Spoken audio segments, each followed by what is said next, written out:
Bonjour à tous et bienvenue sur cette 23e édition du Mac de Review. Donc cette semaine, nous allons vous présenter la PS Vita. À l'occasion de la sortie internationale de la console pour le 22 février, nous l'avons pris en main, nous avons réussi à nous la procurer. Donc nous allons l'essayer, la tester, vous donner nos premières impressions dessus, voir son ergonomie, les jeux, ses différentes spécificités techniques. Et pour finir, nous allons la remettre à des gens autour de nous, leur faire tester également, afin qu'eux aussi puissent vous donner leurs premières impressions. Voilà le monstre, donc la PS Vita.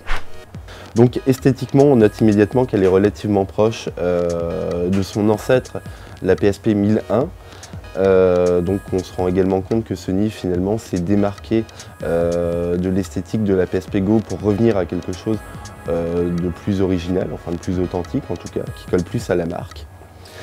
Qu'est-ce qu'on a? Donc au-dessus, on a un HDMI, les traditionnels boutons on et off, et les boutons de volume plus et moins. Un slot pour mettre directement des cartes, donc des cartes jeux. Bon, c'est pas du AMD cette fois, ce sont des cartes propriétaires qui s'apparentent à presque des cartes SD. En dessous, on notera la présence d'un port USB, d'un port jack et d'un slot mémoire. Donc je vais le préciser tout de suite, pour la carte mémoire, c'est une carte mémoire propriétaire de Sony et la console ne démarre pas sans. Vous êtes obligé d'acheter une carte mémoire à part et de la mettre dans la console pour pouvoir l'utiliser. Donc deux micros à l'avant, un appareil photo en façade et un à l'arrière.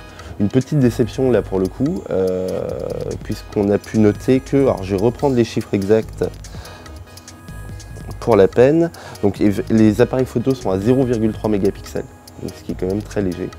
Et d'ailleurs en parlant de légèreté, la console elle-même est relativement sympathique puisqu'elle ne pèse pas plus de 260 grammes.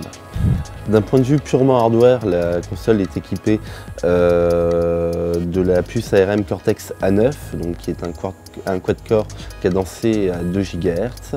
Au niveau du chipset graphique, on retrouvera une SGX 543 MP4+, qui est une puce graphique développée directement par une firme britannique spécialement pour Sony. Et enfin au niveau de la mémoire, donc on retrouvera 512 mégas de mémoire vive et 128 de RAM spécialement dédié à la vidéo. Au niveau de la mémoire interne elle-même par contre, comme je vous le disais tout à l'heure, on peut regretter qu'il faille passer par le biais d'une carte mémoire propriétaire de Sony, sans quoi la console, c'est très simple, ne démarrera même pas. Tous les ingrédients sont réunis donc, pour avoir un rendu graphique optimal et c'est ce que nous allons vérifier immédiatement. Pour le bonheur de la rédaction, on a pu passer quelques heures à s'amuser, enfin à travailler, vous l'aurez bien compris, sur des jeux tels que Little Deviants, Unit 13, Wipeout 2048, Uncharted Golden Abyss, Everybody's Golf, Mod Nation Racers ou encore Reality Fighters. Mais je vais vous proposer de suivre tout ça immédiatement en images.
Vous l'aurez compris, la PS Vita mérite bel et bien son nom de console next-gen.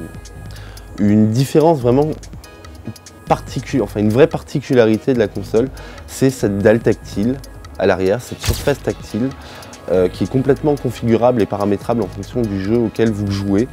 C'est-à-dire qu'elle peut être séparée jusqu'à 8 parties différentes. Une fois on s'en centre et 4 fois de chaque côté pour affecter chacune des zones virtuelles à des boutons, des affiliations différentes. Donc en fonction du jeu auquel vous jouez, ça peut vous procurer jusqu'à 8 touches supplémentaires. On verra vraiment le but de cette dalle tactile par la suite dans les prochains jeux, puisque sur ceux que je vous ai cités, malheureusement, on n'a pas vraiment pu l'exploiter, ce qui est normal puisque le catalogue de jeux qu'on a est relativement pauvre, puisque la console n'est pas encore sortie officiellement en France. Elle ne sortira, comme je vous l'ai dit tout à l'heure, que le 22 février. Par contre, le catalogue va bien sûr grossir à l'occasion de cette sortie dans l'Hexagone, et on notera entre autres les sorties de MotorStorm RC, de Escape Plan ou encore de Top Darts. D'autres suivront également. Vous venez donc d'avoir l'avis de la rédaction sur la PS Vita. Nous allons maintenant la faire tester à des gens au hasard, leur poser des questions et voir si tout le monde est unanime ou non sur cette console. Donc voilà, on vient de faire tester la PS Vita. Donc en premier lieu à Louise, ici à mes côtés. Comment vas-tu, Louise? Ça va, merci. Alors cette PS Vita, t'en as pensé quoi? La première chose, c'est quand on la prend en main, c'est qu'elle est extrêmement légère. C'est pas un poids ni rien et c'est assez bien conçu pour tenir entre les deux mains. C'est-à-dire qu'on a l'écran tactile, on peut jouer avec les joysticks et avec les pouces directement interagir avec la surface tactile avant. C'est surtout ça. Alors pour une console portable, est-ce que la taille de la console ne t'a pas gêné? Pour moi, non, ça m'a pas gêné parce qu'ils ont mis en avant la grande surface de l'écran. Donc justement, c'est beaucoup plus agréable, un écran beaucoup plus grand. D'accord. Tu aurais des reproches à faire à cette PS Vita? Le reproche que j'aurais sans doute à faire, c'est au niveau des boutons volume qui ne sont pas forcément accessibles quand on joue. On sait que parfois on aime bien régler le son quand on joue, en tout cas pour moi c'est le cas. Et c'est que quand je joue, c'est pas facile de régler le son ou d'accéder au mode veille. On a vu tout à l'heure qu'on était dans l'obligation d'acquérir une carte mémoire Sony pour pouvoir faire fonctionner la console. Est-ce que ça te gêne personnellement? Personnellement, oui, ça me gêne. Ça veut dire que je peux même pas démarrer la console sans la carte mémoire. Par exemple, si je veux prendre une photo, s'il y a quelque chose qui m'intéresse ou aller tout simplement sur Internet, je peux pas. Il me faut forcément cette carte mémoire. D'accord. La résolution des appareils photo, est-ce qu'elle t'a gêné? Elle est extrêmement basse et il faut être forcément dans un endroit lumineux si on veut prendre une photo. Donc hors de question de prendre une photo pendant une soirée ou quoi que ce soit puisqu'on n'y verra rien. Et est-ce que tu as une utilité d'un autre côté à prendre des photos avec une console portable? Moi, j'ai souvent mon téléphone, certes, j'ai pas d'appareil photo à moi, donc j'utilise souvent mes consoles portables en guise d'appareil photo. Très bien. Alors, on va venir au bon point, celui qui fait plaisir. Les jeux, qu'as-tu pensé des jeux? J'ai pu tester Wipeout 2048 et ça a été un vrai bonheur. Graphiquement, c'est beau, c'est fluide et surtout, il y a une bonne utilité avec les joysticks. On peut diriger, on a simplement à appuyer sur R1 et le joystick pour diriger son vaisseau ou à lancer. C'est naturel en fait, la prise en main est très naturelle. On n'a pas à chercher, ah mince, c'est quel bouton, c'est la gâchette. Non, voilà, c'est le minimum, mais c'est ce qu'il faut. Une conclusion sur cette PS Vita? Je l'achèterai, c'est sûr, parce que c'est comme avoir une mini PS3 en fait, entre les mains, qu'on peut avoir toujours sur soi. Merci Louise. Donc après l'avis purement féminin de Louise qui m'a repris 5 fois sur l'épellation de son prénom, nous voilà maintenant avec Guillaume. Enchanté. Qui a testé également la PS Vita. Donc que penses-tu de cette PS Vita? Eh bien PS Vita, nouvelle console pas encore sortie en Europe, que j'essaye du coup pour la première fois. Merci beaucoup Joe. On joue à Uncharted, le jeu est vraiment magnifique. On prend bien la console en main. Moi j'ai un peu de mal avec la jouabilité étant plutôt joueur PC, mais je dois avouer que c'est plutôt réactif, à part pour le tir du coup niveau FPS, que je préfère en clavier souris. Mais vraiment un beau jeu, assez séduisant, disons, pour une console portable. Alors, on parlait tout à l'heure de la carte mémoire, donc qui est une carte mémoire propriétaire Sony, qui n'est pas fournie avec la console, donc qui est fournie au prix de 60 $ pour 16 Go. Oui. Et pourtant, elle est obligatoire au fonctionnement et au démarrage de la PS Vita. Donc, que penses-tu de cette politique de la part de Sony? Bah, c'est une politique assez restrictive, si tu veux, d'exclusivité au niveau du matériel qui est utilisé. En général, les constructeurs recommandent leurs produits, mais ils ne les imposent pas d'une façon aussi... Voilà, vraiment, c'est du délire. Tu peux pas allumer ta PS Vita si tu n'as pas la carte SD de la bonne marque. Enfin, moi, je suis vraiment content de pouvoir choisir le type de matériel que j'utilise sur mes différentes plateformes. Et voilà, de ne pas avoir utilisé une carte SD pour mon ordinateur, pour mon baladeur MP3, pour ma télé. Enfin, c'est du délire. D'accord. On parlait également des deux appareils photo en façade et à l'arrière. Donc j'aimerais savoir ce que tu en as pensé.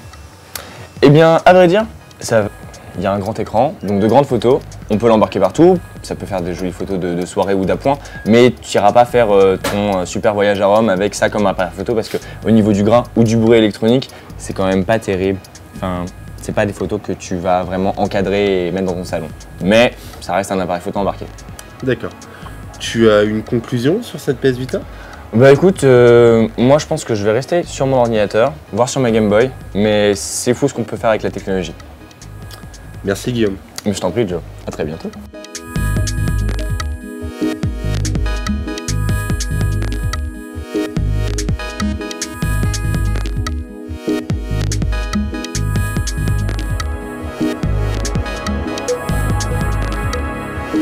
Vous l'aurez compris, dans l'ensemble, on a des avis plutôt convergents sur cette PS Vita. Donc une console pleine de potentiel, avec un superbe rendu graphique.